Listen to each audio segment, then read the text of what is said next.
is Roberto Reed. I'm here with George Yiasemides, the Operations Director for UFC GYMS for the UK and Ireland. How you doing, George? Doing well, Roberto. How are you? I'm good, thank you. It's been a few months removed since the first time we met. Was that a basketball game, I believe? Yeah, it was a basketball game, yeah. Family trip, you know, I was introduced to you in your capacity as the operations head for the Middle East. That's correct, yeah. You've recently been installed as the director for the UK and Ireland. So first off, congratulations, and how does it feel to be over in a sunny England? It feels amazing, Roberto. I actually feel like I'm having my rematch with the UK. I was here before for 4 years, and to come back here under these kind of circumstances, which are quite, I feel very blessed to have been here or arrived here and head up UFC Gym. Brilliant. You know, kind of first off, we know you was ahead of UFC gyms in the Middle East, but kind of give us some more background into your experience in the leisure industry. I'm an absolute dinosaur, mate. So I've been in the fitness industry for 35 years, and I've operated clubs across Australia, the UK, Cyprus, and also the Middle East now. And I've been involved with the UFC Gym brand for 3 years, and it's been an amazing experience, in particular with the differences that the brand actually offers. Well, you know, you're here in the UK. You've got 3 years of experience behind you now working for the brand. Kind of take us through some of the difficulties you may have faced initially, because it was a new brand when it launched in that region, that you may have faced that will help you moving into your new job. Yeah, look, some of the challenges was actually really understanding the product. I mean, it is very, very different, and just, you know, dealing with, or, you know, having families and children in the clubs, we really had to master how we manage that. And there was a few other challenges as well. I mean, perception of the UFC itself out in the marketplace. You know, we are a family club. That's what we are. We're a family business, and we cater for children as young as 4 years old. So getting that message out into the market was a challenge. But, you know, we overcame those challenges and really made our clubs very popular over there. And was that one of the biggest misconceptions you had to face initially, that this was a brand solely for big, muscle-bound, tough guys, and it was much bigger than that? It was a truly family-orientated brand? 100%. That was the biggest challenge. And as the clubs opened, and people were visiting the clubs, the word got out that, hey, you know what, we're family friendly, we're female friendly, and we do absolutely cater for all ages and all sizes. So, yeah, it was. And how important was the family side of things for you as a business in the Middle East? Because I think the kids in particular, one of the biggest, how can I put it, one of the most underutilized, in fact, areas that a lot of potential competitors don't tap into in this market. Yeah, look, that's a really good question. I mean, it's very close to my heart. I'm a father myself, and, you know, having kids come into the club and train with their parents, I mean, people are very time poor these days. So you can imagine, you've got little Helen that wants to go to ballet, you've got Johnny that wants to go and play football, Mum wants to go to a yoga class, and Dad wants to go and do a bit of, you know, weight training or some boxing. It's a lot of time out of a day. Now, you know, we've got a concept that basically, you know, makes it easier for time poor people. They can go there as a family once, twice a week and all do their training under one roof. It's all there. And the other thing with kids is that it's a great way to train to combat obesity, which is huge now. In particular here in the UK, it's really scaled up in the wrong direction. And also, you know, bullying. Kids that are being bullied at school now have an option to, or an outlet they can go to, be with the best coaches in the world that are UFC certified, learn a discipline and get fit at the same time, which increases their confidence. I totally agree. I think in my experience of traveling to the Middle East, I think, especially during my last time there, I think the 30 for 30 thing was quite a big deal. You know, in places like the UK where obesity is on the rise, you know, I think concepts such as the UFC gyms in particular, dealing with kids and so forth, could be potentially a really big thing over here. Yeah, absolutely, especially in your, your inland areas. I mean, I spent a lot of time up north when I was in the UK before, and there's not a lot for kids to do up there. There isn't, and let's be real. They get a little mischievous up there. They're doing things that aren't right, but now they've got an outlet, and exercise has proven time and time again, in particular with hyper energetic kids, that it's a great avenue for them to get them mentally right and give them a focus. So if you could pick 3 key lessons learned from your time in the Middle East, what would they be? Wow. In terms of your work within the UFC GYM franchise? The biggest lesson is product compliance, making sure that your product is totally on point. So you may have a coach that is really good teaching one-on-one, but you put him in a class environment or her in a class environment, and they just ain't got it. So when you think of the business itself, people doing one-on-one coaching, that's all good and well, but that's only 10 to 15% of your membership base.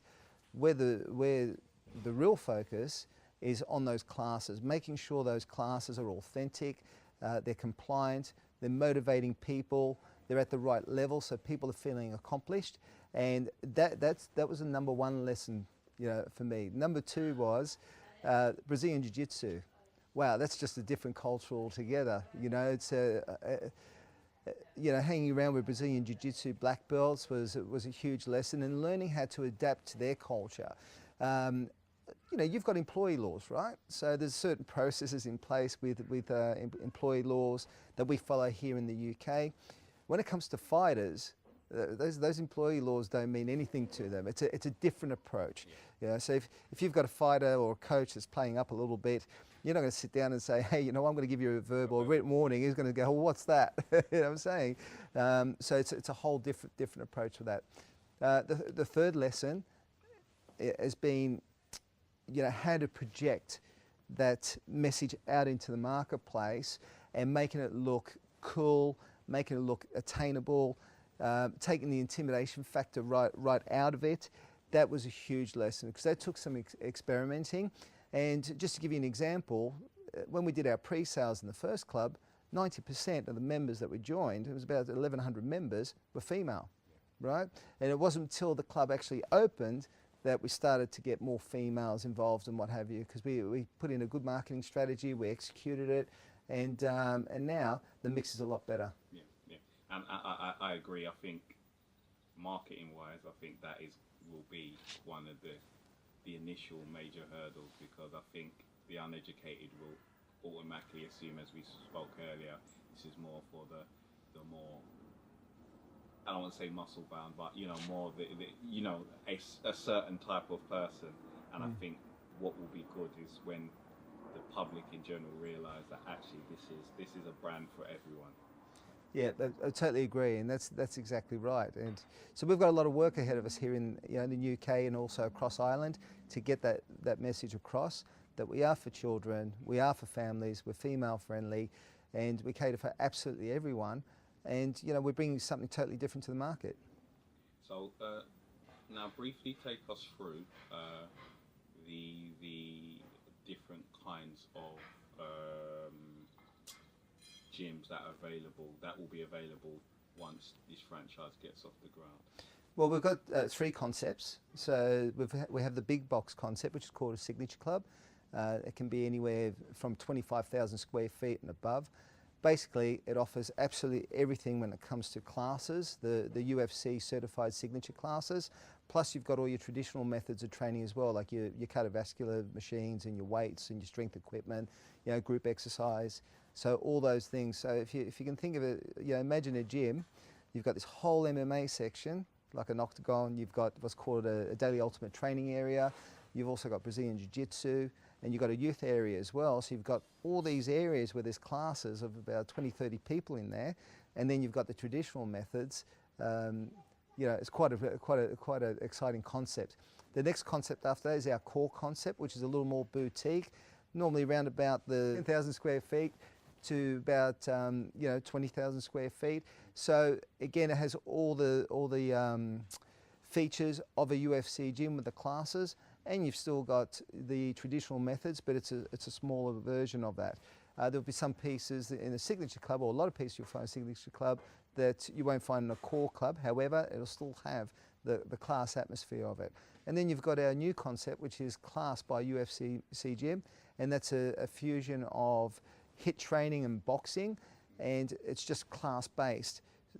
Those clubs you can fit in 3,000 square feet up until about 8,000 square feet.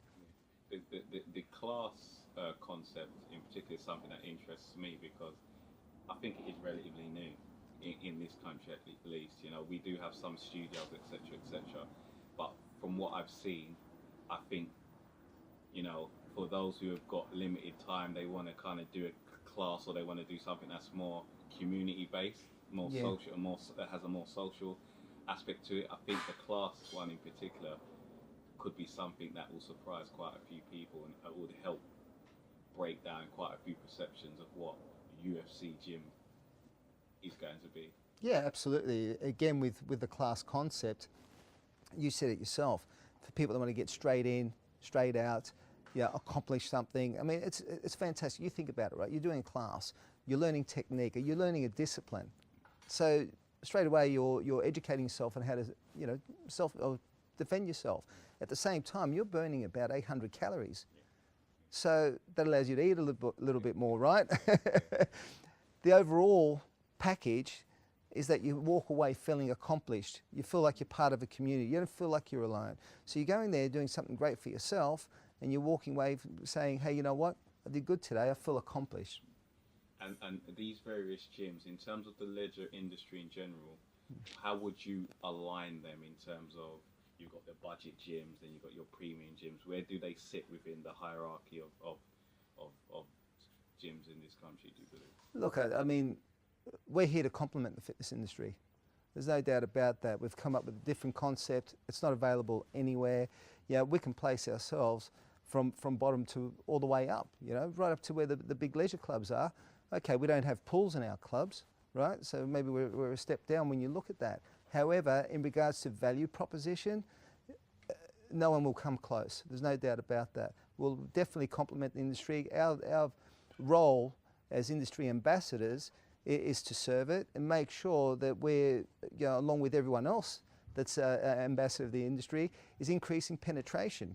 We have one goal in common as the fitness industry, and that is to get as many people as possible into our clubs to experience what we experience when we train our own clubs ourselves. That feeling again of accomplishment, like you're doing something good for yourself. It's unless you've done it, you really don't know how it feels. I actually feel guilty when someone doesn't join at one of our clubs, because I think, hey, you know what, you're missing out.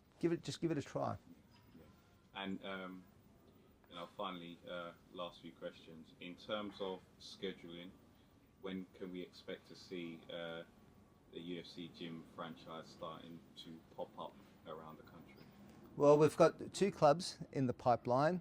We're looking at opening those towards the back end of this year. So we have a class model that will open. It's 8,000 square feet.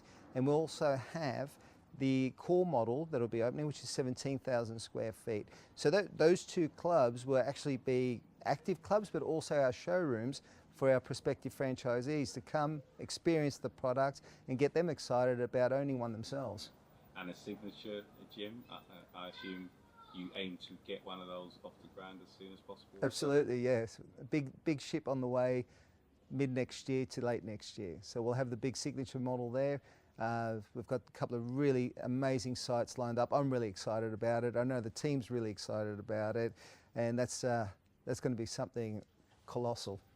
Well, George, once again, welcome back to England. Thank you. Congratulations on your new role, and thank you for taking the time out to speak to us. Absolute pleasure. Thank you, Roberto. Thank you.